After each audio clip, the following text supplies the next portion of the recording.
Hey everyone, welcome back to our channel. I'm Cassidy, I'm Anna. I'm Becca. and we're the Try Hard Girls. Welcome to another Should You Try It podcast. Today we are doing a movie review.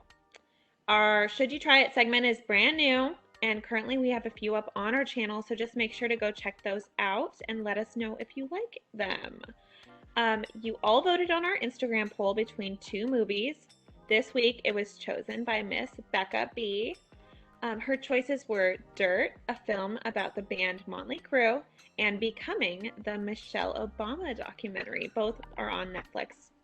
So, Bex, do you want to dive in and let us know who was the winner?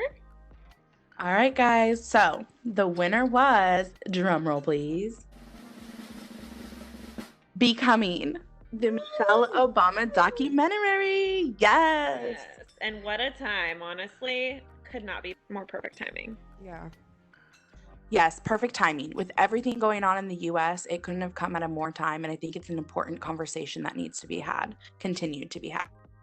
And with that said, before we get into this, we are going to be reviewing, obviously, the documentary Becoming, but we are also going to add a little crossover here. And don't we all love a little crossover of a sit and sip at the end of this to really discuss some of the issues going on in the US?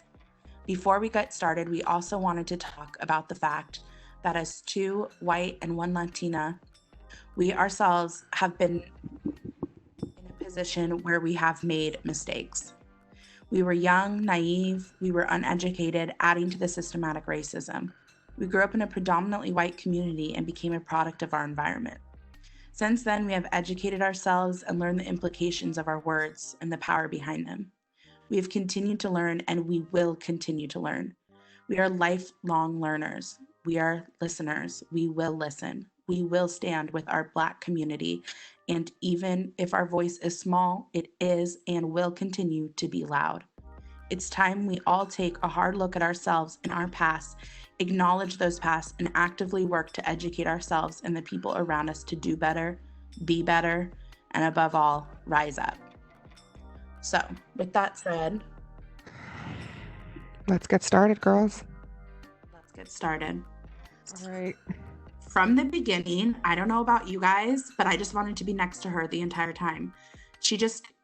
There's just so much power surrounding her. Like, through a screen, I feel like I was losing my breath just watching her. Like, there's very few people in our world that I would literally lose my breath around, and I feel like she's one of them. And I low-key kind of lost it when that first scene where she's walking out that door, and like, oh my gosh, I just wanted to be there in her presence. I was immediately jealous of that arena. Yeah, that one of those first scenes too. That was one of the first things I wrote. I'm like, how friendly she is with the staff when she was getting in her car to get there. And she's like, hey, good morning, thank you. And like throughout the whole documentary, you just see her and the Obamas and anybody in her staff. They're just so sweet.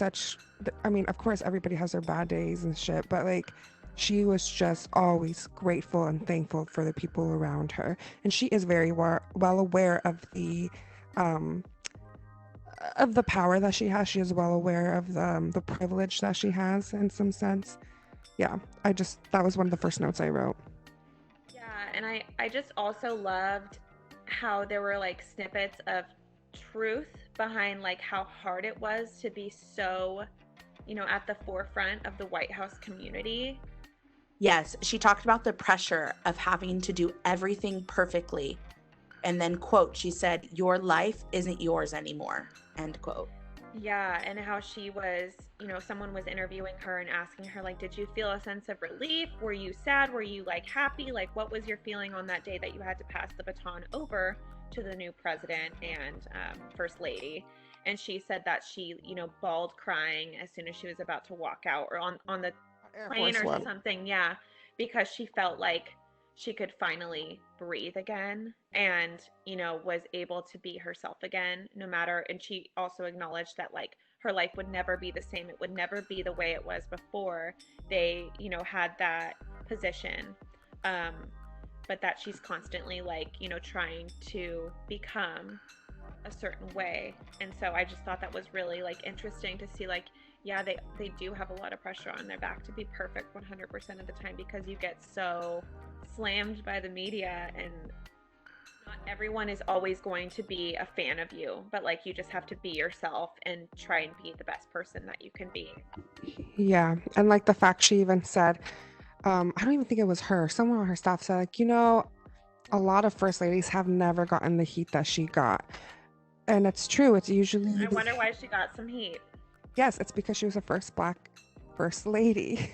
And honestly, people were not ready for that. And she even stated that later on, like, I guess we thought America was ready and we were wrong. And the things that people said about her and Barack and their family was horrible. The lynching, posters, everything. It's just disgusting. Fucking fist bump, you guys. I forgot about that. I'm like, oh my god, that's like such a normal thing to give someone a fist bump. Like, why would you associate them with terrorism? Like, in that moment, it was just so awful seeing the way that they were being treated. And I know that all politicians have a fair share of being treated horribly by the media and by people because they don't see the whole story, no matter what side you're on. But that was just something else. Yes, and her being portrayed as the angry black woman too. That's my like that's God. something I wrote down too. Like, what the Pure fuck? white blonde reporter said, she's an angry black woman. Like, bitch, shut the fuck up. Amen. Honestly, it was disgusting to like be reminded of the culture, the nature of the world back then in 2008 when this was going on. I mean, we were in high school, but we were young. And I do remember our high school held a like party ? I don't know, in the cafeteria where we watched the live results in 2008. There wasn't like tons of people there. I'll never forget when he won. First of all, I was excited, but I'll never forget this one guy who was a grade older than me, or maybe a couple actually. And he immediately said something so negative about Michelle, specifically Michelle. And I just was shocked. I was so shocked. It was, I think, the first time that my little sheltered eyes were kind of opened to how different of opinions people have, but also my first exposure to racism blatantly in front of me. And that was something that will kind of just stick with me. On a little bit of a lighter note, how about that first scene where we see her meeting people coming in? It was also, I wrote it down, minute 12:05, the first time I started crying. Girl. When she was meeting people, she was like, I wanted to look them right in the eyes, every single individual, and you could see the like heartfelt grace and thanks she felt when she shook each individual's hand. And it was just so beautiful seeing, one, we all have that moment of wanting to meet someone who is important to us, who that we look up to, admire, whether it's a singer, a actor, a politician. Seeing these people walk in just made me feel like, oh my God, they admire her so much. And she, in turn, gave off the vibe that she admired them as well for being able to come in there and meet her. And I just loved that. Yeah, I was honestly an emotional wreck for most of the documentary, but that was one of the scenes also that got me really emotional. Again, like you said, like her giving them their time, listening to their stories. Even not just her, like her staff is so well freaking trained.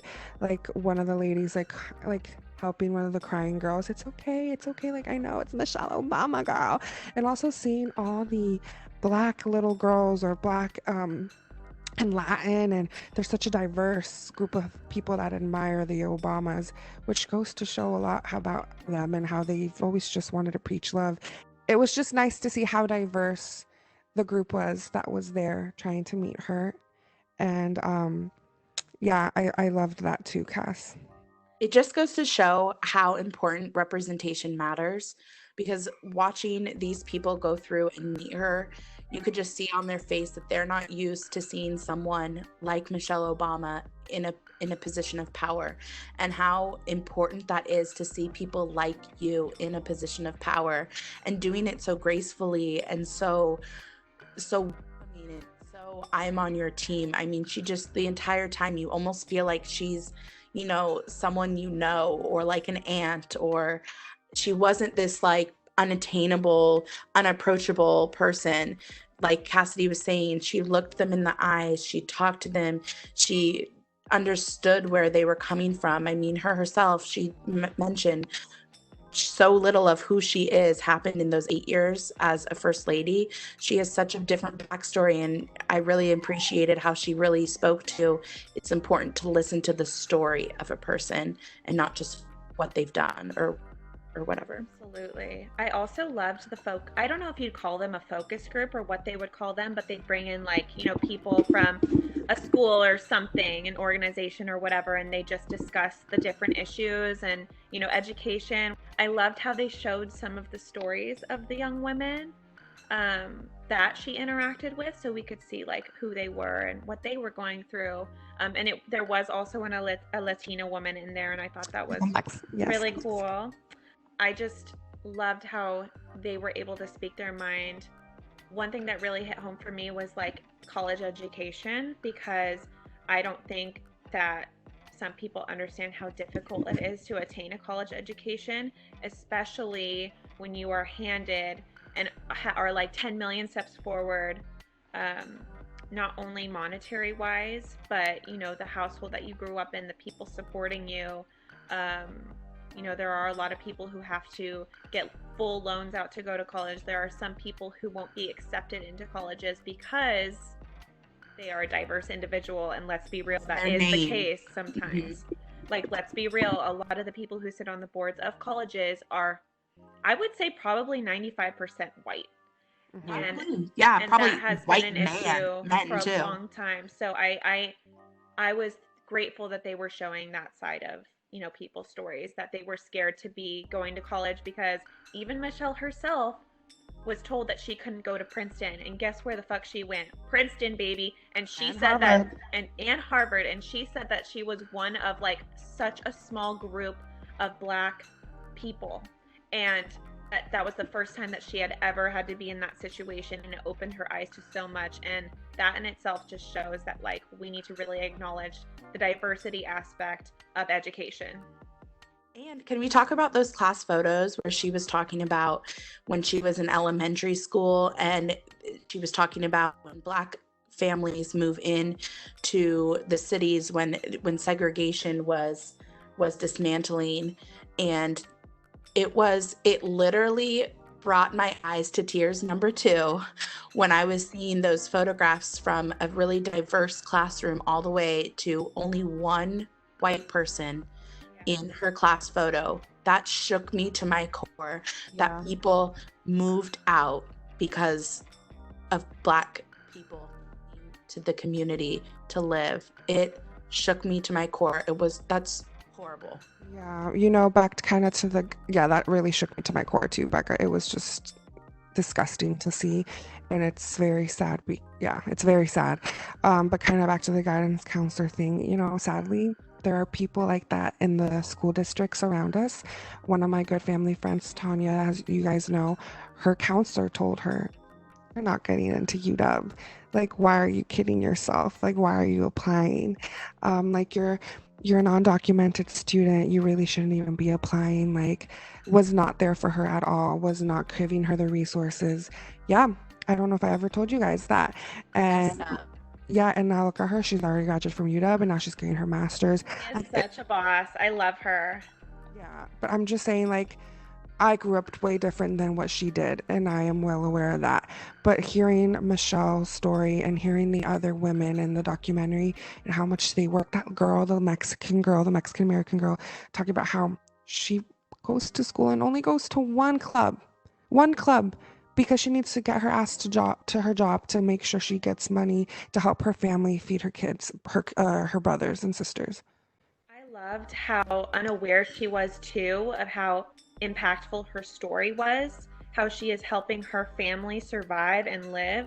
I just think that a lot of people don't realize how important they are, and how their story is so loud, and should be applauded for how young she is, yet how much she's taking on her back to support her family and support herself, and how fucking damn good of a job she is doing in life. I also wrote down that I liked getting to meet her family and getting to know more about her background, because before, I haven't read the book yet, and it's on my list to watch. Sorry, it's on my list of books I want to read, girl. But I'm gonna borrow it after you're done. Um, and that's one thing. I've never really like Googled Michelle Obama, or like I followed her throughout the years. I've seen what she's done, and I admire her. And she's a boss and an inspiration for women all around the world. But I never really got to know, who is Michelle Obama? Where did she come from? She came from humble beginnings. I loved when they took us back to her childhood home, when you saw her dad's chair, the way she spoke about her father, her brother, and the rivalry, and like who's the favorite child. Like, I love that so Wine. much. She's like, I only have White House wine. Give me some of your wine. It was so cute. Oh And my her God, song, I that she's wrote, so sassy. I love that. yes, literally said I loved that banter between her and her brother with the belt and the wine. I was like, such typical family banter, and it was so nice. I mean, obviously, she's human, but it really makes you see her like yourself versus putting her on this pedestal of the first lady of this, kind of thing. I just loved that part. Yeah, and I just love the photo montage, like the old family photos. Like, I'm a sucker for that. Every time I go to my grandma's house, because they're both in Mexico, I'm always like, the first day I went back this December, I'm like, hey, let's look at family photos. I just love seeing that. And so getting a little sneak peek into her family photos, that was everything for me. I love seeing her grow up. And then her talking about Barack, the way she talks about Barack, I was like, oh my God, I'm a hopeless romantic. And I'm just like, they're funny. They're so funny together. She's a storyteller. The way she speaks, the way she talks, since she was young. We just talk about how Barack has such a like swag to him that I just like, oh my God. First of all, I'm so attracted to him. The way he carries himself, the way he like talks, the way he walks. I'm just like, The way oh he my treats God. Michelle just The way makes me yes. so happy. Like, they deserve each other. They are just such good people, at least from what I see, and their family in general is just so admirable. I love We're them. talking about them being equals. That was so important. I mean, it is so important to, when you're in a relationship, to be an equal. You're not dependent on the other person. Either way, female to male, male to female, that you yourself are whole first. And I just loved her talking about that. It was so amazing. One of my favorite stories involving her daughter was when the whole LGBTQ legislation, how it was approved, and how outside, like, all of the colors of the rainbow were out on the White House, and how she and her daughter wanted to sneak out so they could be part of the celebration, and how they got locked inside. I was like, that is so awesome that they were trying to literally sneak out of the White House to go be with the people. And it just made my heart happy. On one hand, it made me kind of pissed, like, just let that out. But I understand why they had to be, like, safe about it, but still. But it's crazy, because I also wrote down how on such a beautiful day when love wins and same-sex marriage is approved and all that, how that same day they were at a funeral in the morning in Charleston for the shooting. How insane. And like, you know what? Such a crazy overlap. That just goes Roller coaster. but that just goes to show a day in their freaking life, dude. And I loved Definitely a life that I don't envy. Yeah, for sure. I feel like growing up, we're like, oh, I want to be president. It's like, okay, there's a huge responsibility though. Like, you really got to think about it all. I loved when Brock came out and surprised her at one of the shows, I think in DC, and when he compared them to Beyonce and Jay-Z, I loved that so much. Cute. He's like, if I were in their presence, I would lose my breath. Beyonce. baby boy, let me lose my breath. No, for sure. Girl, we were in her presence and we did lose our breath. Okay, yes, I know. I'm thinking like meeting. I did lose my breath. Just being at her concert, both times, lost my breath, literally. Just thinking about it, I think I would be like I don't know if I would be able to talk to either of them because I would literally lose my freaking breath. Dude, also, kind of going back to Brock and Michelle, how they were not really afraid to talk about the fact that they went to marriage counseling when a lot of people would hide that back in the day, and how a lot of people that were previous first ladies and presidents like were very hush hush about their marriage and the problems that they might have. And I think that's another reason people like them. It's because they're so open and they're like, hey, we're normal people, we have our ups and downs. I hope it opens a door though for people to be a little bit more open. I know that in the White House you have to be like so buttoned up, but I hope that, you know, people can just be themselves at certain points and It just speaks be to like honest. transparency, but not just transparency, but opening conversations that are important. So people that may be having struggles don't feel like they're alone and feel like, oh, you know, the first lady and our president went to marriage counseling. Maybe we should try that. Maybe I should try that. Maybe it'll help. And I just think it's such an important conversation for sure. Yeah, maybe it was when she was talking about how like when she first had one of the girls. I think that's what she's talking about. So it might have been before the White House, and how Barack was, very opinionated, and he's like, I went to the gym. She said, well, shit, if he went to the gym, like, why can't, you know what I mean? Back to the whole equality thing. I loved that. I loved when she's made that comparison because I feel like that's happened in my relationship. Like I'll be like, well, why am I cleaning the kitchen while he's going to the gym? And it's like, no, you need to change your perspective and do things for yourself and not worry about what someone else is doing. And she said that you don't need to rely on that person to make you happy. You should first make yourself happy and do what's best for you. And then, if things come from that, then you need to fix them and discuss it. But she's like, then I made time for myself to go to the gym because that was my decision to make. Yeah. So I thought that was a really cool comparison. You know how you were saying how like the staff at the White House has they're all buttoned up and stuff. I liked when she said that she went to go have tea with Laura Bush at the White House before Barack took over. How she was like, everybody, like the butlers, they were all dressed up. I don't want my children like thinking that they're gonna have this the rest of their life. And that's one thing that I admire, is that she was already thinking ahead. After those terms were done, they're gonna have to go back to quote quote normal life. They're not gonna have that. And how she was telling them, like, you know what, let's dress a little less like proper. She has. Yeah. And Yes. Can we talk about the fashion stuff? Yes. Because first of all, she has some of the best fashion I've ever seen. It's so like put together, but so her personality. And I respect that. And it's fun. Like she doesn't just limit herself to a certain look. It's like it is her look. That is who she is. But I also appreciate the fact that she's like, let's tone it down a little bit so that people focus on me and not just on the way I look. So I appreciated that as well, and how she incorporated that into her look and her vibe and her daughter's vibe as well.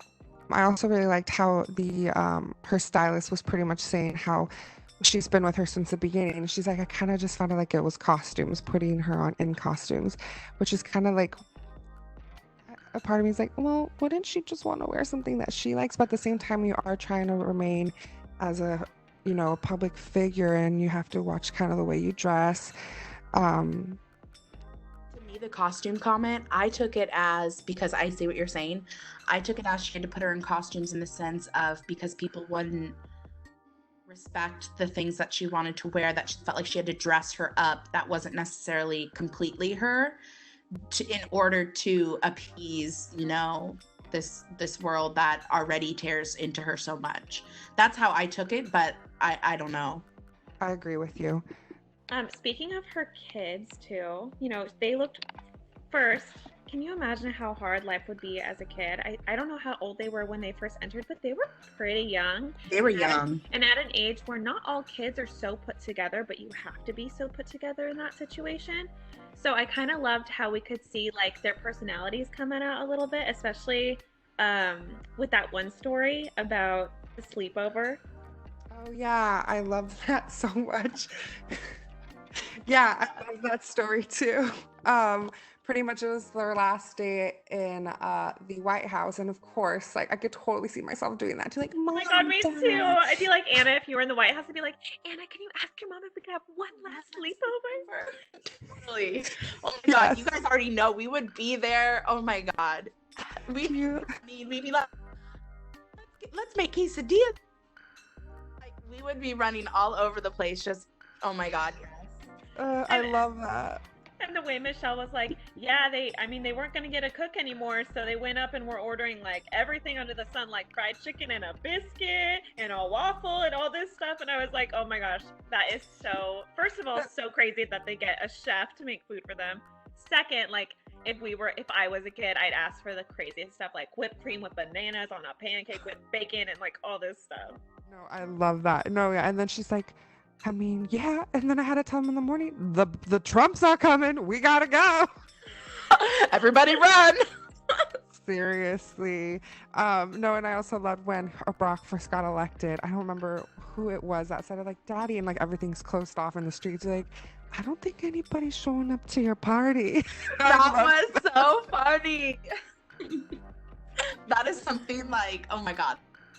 Such like a daughter thing, like to poke fun at like a parent, you know? Like I can picture myself saying stuff like that to my father. And it just made me laugh out loud because it's so funny.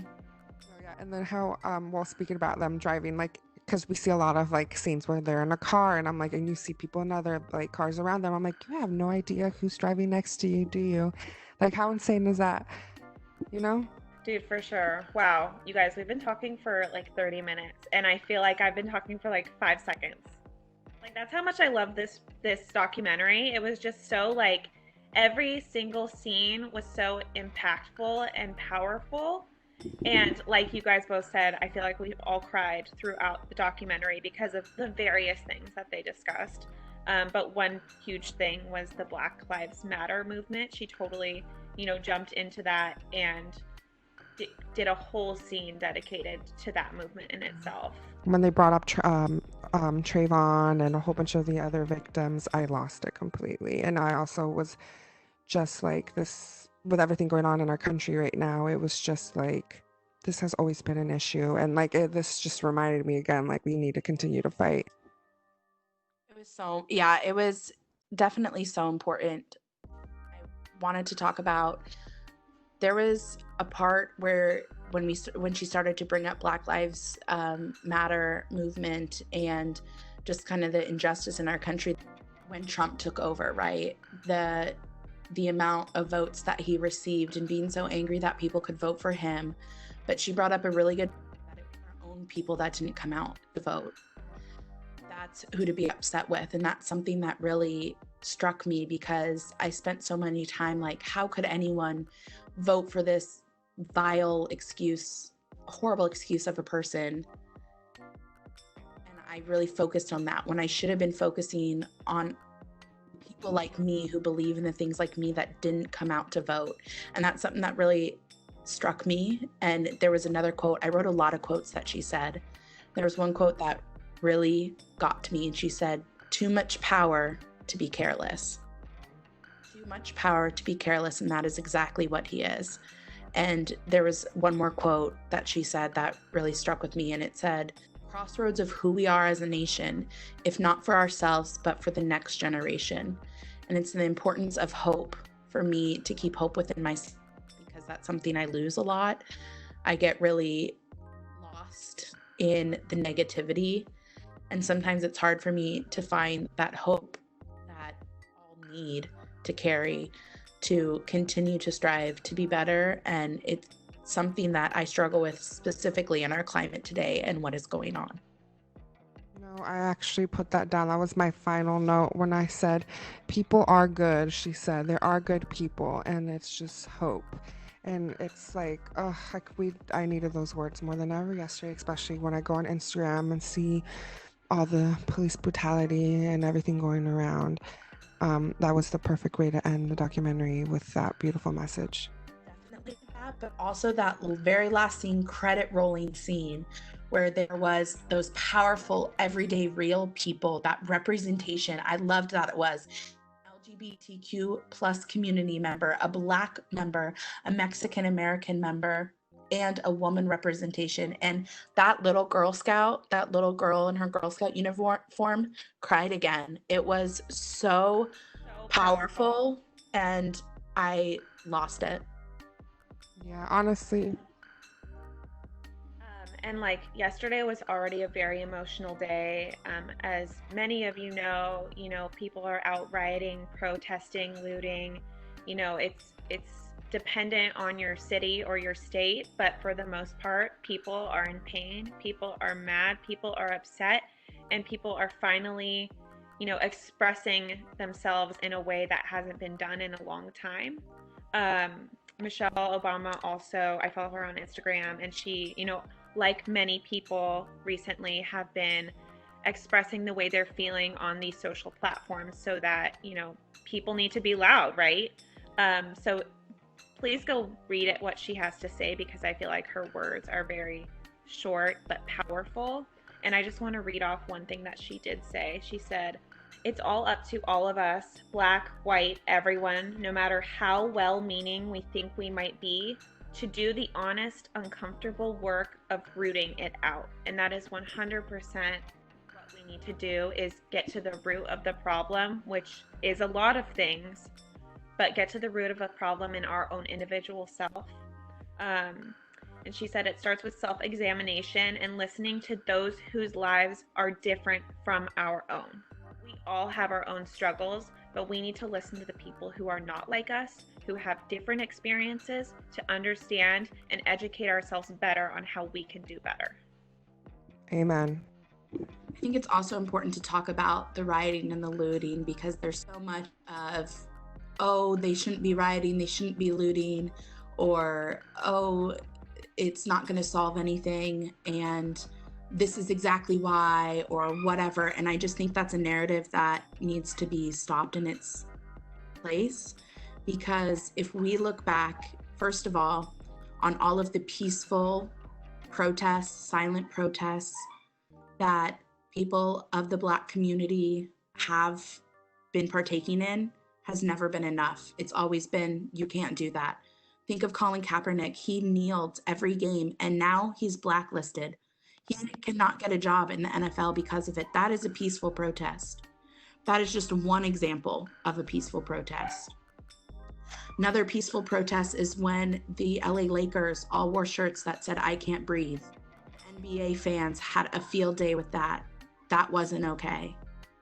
So it's important to think about, well, why, how did we even get here? And to respond to the fact that rioting never solves anything, we have to look back at our history. And I think that's really important. And if we look back at our history, our country was started on rioting and looting. That is how we were founded as a country. The colonists didn't ask politely to be independent. We didn't just, when we came here, we weren't saying, "Hey, can we be independent?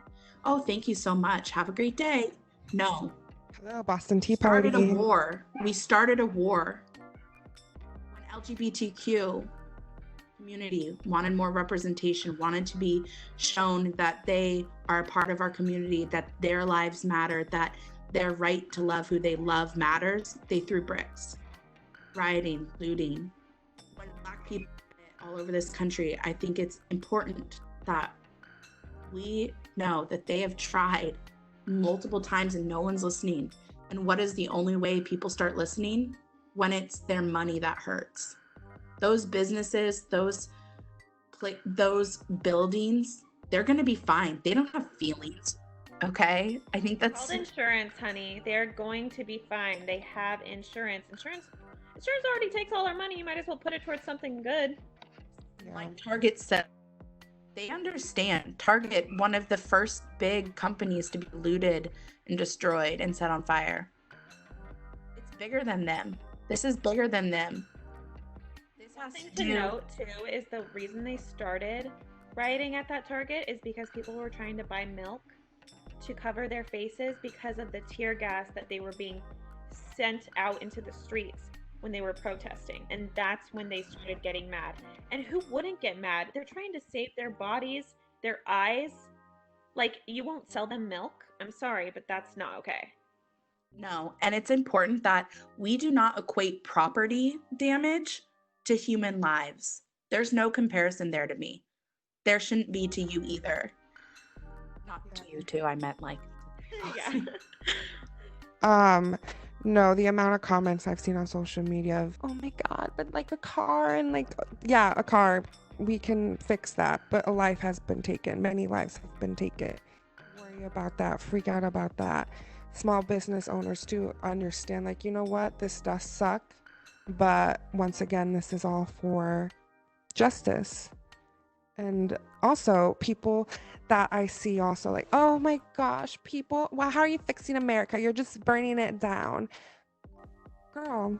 Where were those people upset when all of the white supremacists were walking up with their AK-47s to buildings to demand that they get their haircuts and their nails done? That's what I was going to say.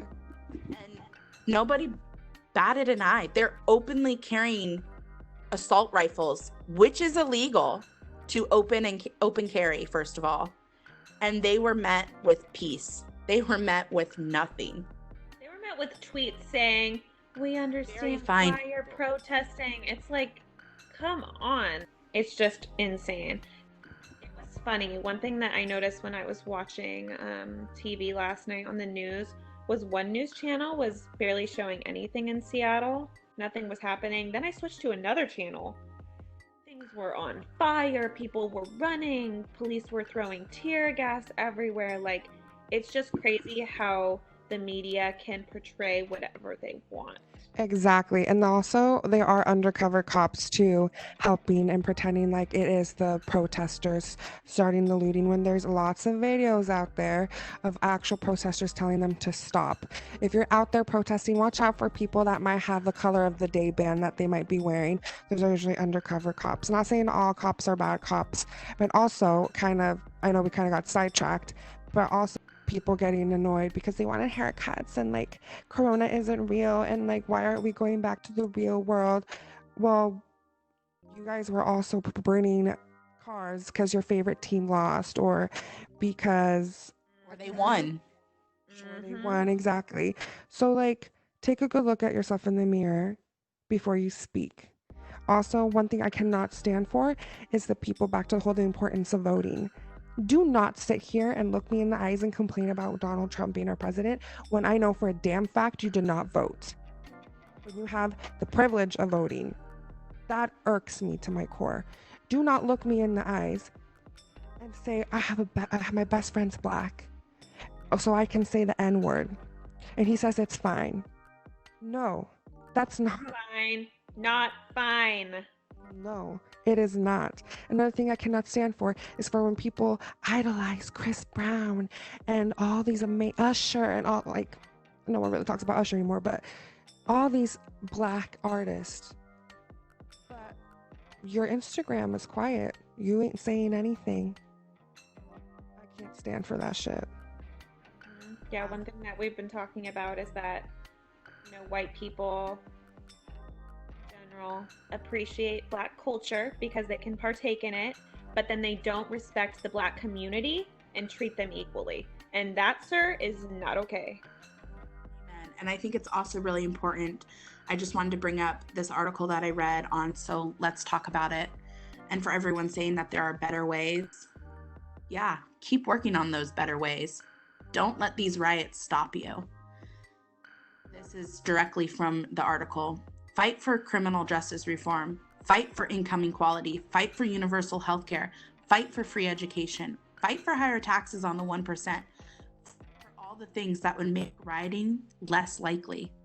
And while you're fighting the long, slow war toward Black people having a fair shot in this country, the same war we've been fighting for hundreds of years, there will be times when some people directly affected by the war see your actions as futile, and they just want to break some stuff. Clutch your pearls less and speed up the war if you're so offended by property damage. I think that's really important. It goes back. Great piece. It goes back to, it is not all about being out rioting or the voting for the president. It trickles all the way down to the mayor, to the city officials. It trickles down to voting on legislation. It goes to voting on bills. It does come down to voting, but it does not just come down to the highest power in our country. It comes down to simply voting in your community. It starts with your community. And you need to be constantly aware of how your community is handling situations, how the people around you are handling these situations, having that open dialogue with them, and continuously protecting your community the humans around you and yourself so that our future generations have better and are better. Because again, to wrap it up and bring it back to Michelle Obama from me, we have hope and we need to continue the conversation. We cannot be silent. When you are silent, you are part of the problem. You are silent on these matters. It is showing that you are uncomfortable because you have bias yourself. Period. Silence is being complicit. Period. And I will say that if you feel scared, if you feel like you didn't vote and you feel like you're part of the problem, get educated. Go to your town hall meeting every month. Start little. Next time it comes time to vote, make sure you are there with that thing in your hand. You know everything that's on that piece of paper and you're doing something to push this effort forward. If you're in Washington, we have absentee ballots. You have no excuse. Ballots mailed to us. We can fill them out and send them back in the mail. And also, if you do not live in Washington, don't let this narrative that Trump is trying to possess that there's mail fraud, because not only are there states that already vote by mail and don't have issue, but our military votes by mail. Don't let him push that narrative on you. I'm sorry. I am going to get really heated on this voting topic, but it is so important to vote. You know what? Like we've said multiple times throughout this conversation, it's okay to get heated, girl. It just enough is enough, girl. We can only say things peacefully how many times? It's okay, girl, to feel those things. I am going to say I did get emotional too towards the end of the documentary when Michelle went to go to a church and she's speaking to a whole bunch of little old ladies that are very sweet, and the eldest one there saying, you know what, I saw you last night and I just want to say that the day that Barack got elected, like, and we even saw montages of people crying because of Black people crying, because we never thought we would ever see a person of color being a president. And as a Latina, like, I dream for the day where we'll see a Mexican American, an Asian American, and etc. Samoan American, it's just, it really got me. And I can only imagine, especially because she did talk about slavery. She talked about her ancestors. And I can't even imagine, imagine being her ancestors being like, wow, that was done. Never in a million years did they ever think that could happen. Well, That's important, though, to think about, is that slavery is very present. It was not hundreds of years ago, which it felt like growing up for me personally. It was not. It was during my mother's time, my grandmother's time. People are still alive that had parents that were slaves, grandparents that were slaves. This is not like so far back in our history. It is still happening today. Yeah, we were talking about in our group text a couple weeks ago, Oprah Winfrey's YouTube channel. We're coming up on my YouTube suggestions, and I started watching, and it was a lot based on race issues. And I remember going off the other day on it, and I was like, it's been 66 years in segregation. Shit hasn't really changed.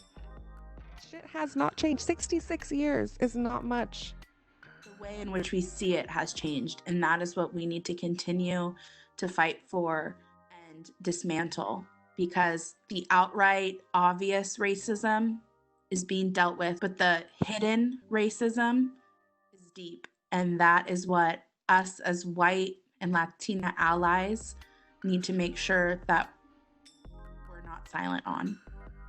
Yeah, and I will say that we did discuss this. I know that we all have made our own donations, but us three kind of discussed what we thought. We all want to make a commitment to donating, not a lot of money, but the money that we can donate. So each of us have decided to donate $50 to a different organization that we want to support. My organization that I'm going to be donating to is the NAACP. which is the National Association for the Advancement of Colored People. And their mission is to secure the political, educational, social, and economic equality of rights in order to eliminate race-based discrimination and ensure the health and well-being of all persons. I'm going to go ahead and donate $50 to the Northwest Community Bail Fund to help with our protesters getting out on bail. I chose Northwest as we are from Seattle, and I wanted to directly send money to my specific community. And I will be donating to the Black Lives Matter Fund. It's important to give to these organizations. Of course, if you are under the position that you can. If not, that's okay.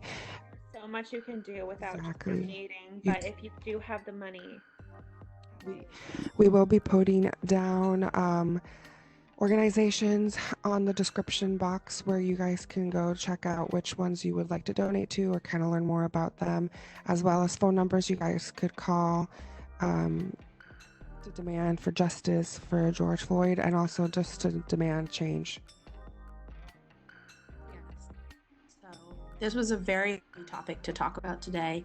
And I think to round it off just on a little bit lighter of a note before we all go is to do what we do best during our Should You Try It and rate the Becoming Michelle Obama documentary. Michelle Obama. We're so heavy and Oprah dollars. We talk about how she has like her music taste. I love seeing her dance and give her staff shit on like liking Barry Manilow, which my mom loves Barry, but I love when she's like, dancing to Drake and stuff. Yes, so amazing. I love her. I love her so much. I just gotta give a quick shout out to her Secret Service. I really like the little part where we get to meet Mr. Allen, her main Secret Service guy. That was very cute. Sorry. No, definitely. I loved all of her staff and people. They were awesome. And I love how they were treated. So yes, they're definitely like a little family. All right, are we ready for the ratings? I'm ready. I mean, I'm gonna be shocked if these ratings aren't similar to mine.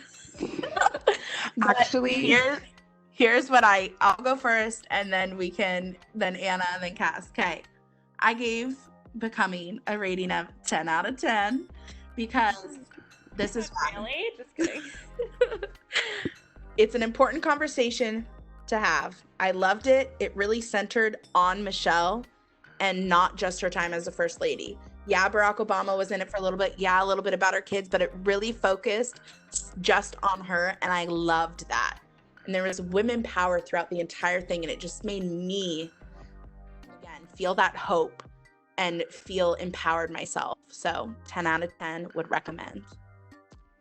Wow, I'm so shocked by your 10 out of 10 because I gave it a 10 out of 10 too.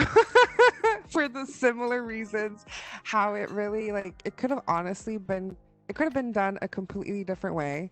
Like you said, it focused on her the whole time. Yes, she brought up things about the White House, but it didn't really center on that. You really got to know Michelle down to the core. It's just something I liked. I liked the way it was filmed. It was directed by a woman. So yeah, I liked it. They had some good shots, but of course with documentaries, it's not like very cinematic. It's more like get the job done. What is the message? Give it to the audience. But that's my review. I don't know. I think I'm gonna give it a 10 out of 10 as well. Exactly what you guys both said it perfectly, but I loved the message behind it. I also think if you have not watched it, there could not be a better time to watch it than now. I think that her messaging behind everything that she said was so important, and I think her as an individual is such an admirable person, and she is changing the world, and I love her. I love her family. I love everything they stand for, and I think that you guys should definitely go watch this. So, that's an easy average. 10 out of 10. I think 3 tryhards approve this movie. Woo!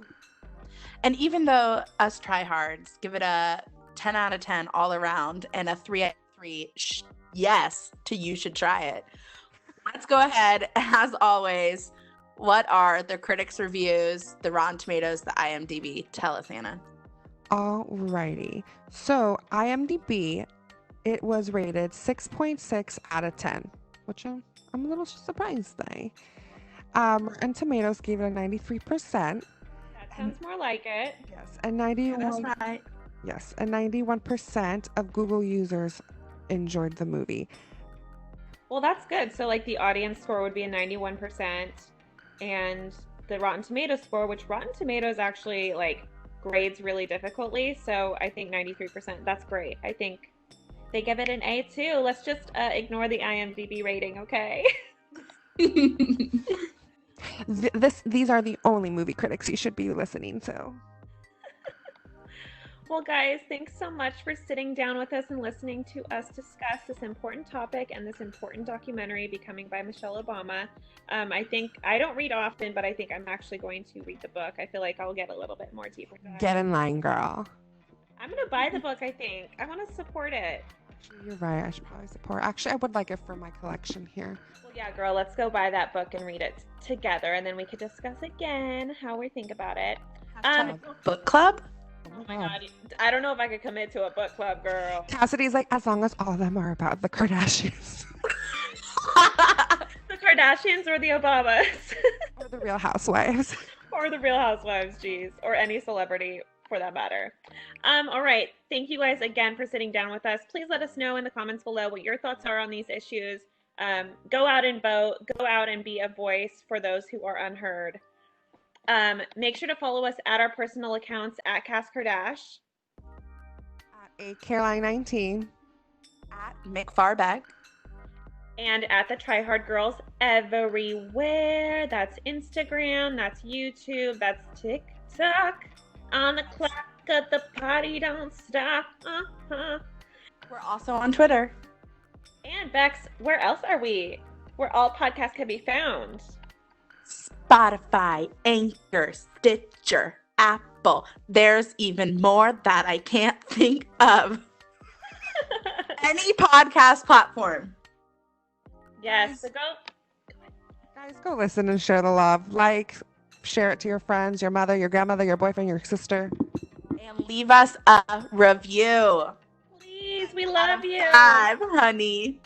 Also, thanks for the 252 YouTube subscribers, baby. God, we love you guys. Our fellow tryhards. All right, guys. Also, our next Should You Try It movie review will be coming up soon. Make sure to, like we said, follow us on Instagram. We will be putting up a poll. This time around, it's going to be Anna's choices. So go to our Instagram. Anna will be putting up her choices very soon. Anna, I feel like you're going to have really good options. This one might be a close battle. You guys, it's honestly been hard. I have so many different movies that I want to watch, and then I want to make sure it's movies that we haven't seen because I want us all have like a fresh mind. But we'll see. Well, you guys just follow us on Instagram. Well, cheers, ladies, and to everyone. We hope you guys have a fantastic change. When they go low, we go high. Yeah. Let's do it, girls. We love you, fellow tryhards. With that, tryhards Are out.